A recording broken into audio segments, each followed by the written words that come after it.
Coach, congratulations. Your team's won. Let's first start with the ladies. How will you assess your team?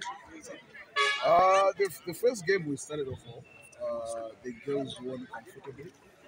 I think they were in unison and they were applying pressure.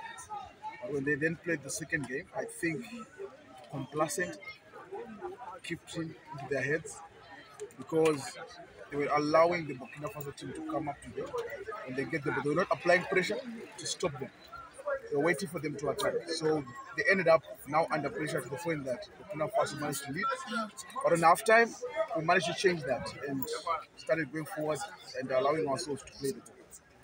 What really goes on when you are at the bench in terms of substitutions? Because you saw that some of your girls in the second game were not too strong. They weren't comfortable holding up the balls and were allowing the opponents to do it. What really went into it? Strategically, when you play teams like Burkina Faso, you want fast players to go on the field because they are also quick. So if you put in the heavy, slow players within the first half, they will be run around, but they cannot defend those fast players. So you put in the ones who are quicker and faster to go 50-50. When they then get tired, then you put in the aggressive ones to help the team now to go forward against the quicker, small players from the other team. So with what you've gathered so far in your first two games, what should we expect in your next game tomorrow? With the games, it's actually getting tougher and tougher. I was watching the Côte d'Ivoire ladies and the Benin ladies. They are also quick, fast, aggressive. So we need to be very tactical. When you go back today to the hostel, we're going to sit down, re-strategize because we haven't seen them play before. So this was our first time. So we actually now strategize on how we can play them tomorrow. Now let's look at the men. Will you say it's a solid performance? It was solid. Solid performance, I think, in the first game and second game. The first one, I think, also a bit of complacency within the first half. But they managed to get themselves up and played simple. They managed to win that game. But the second game, they started running high. They didn't give Niger a chance. They were on them from the onset until the last whistle. I was impressed with the second game.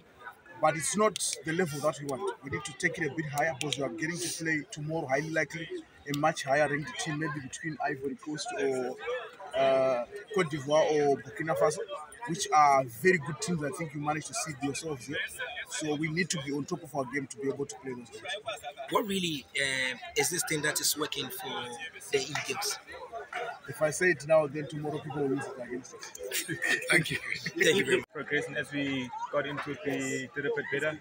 But I think we set high standards for ourselves, so not completely happy with our first two games, but we look forward to tomorrow. I know you've observed the other teams in your happening today, whatever is happening today.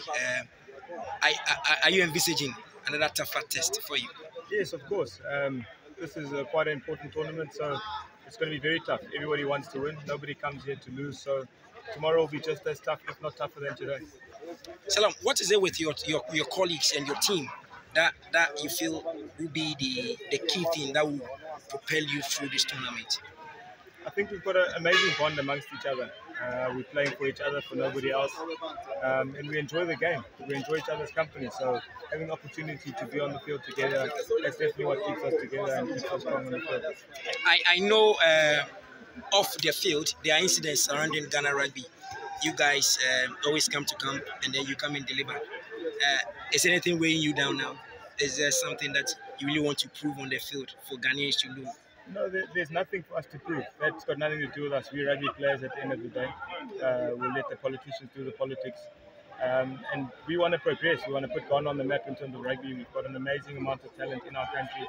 And that's all our aim is. We just want to put Ghana on the map in terms of rugby. We hopefully see ourselves at the World Cup, the Commonwealth Games, at the Olympics. That's where we want to see, and that's what we're working towards. Thank you very much, Selorm. Thank you.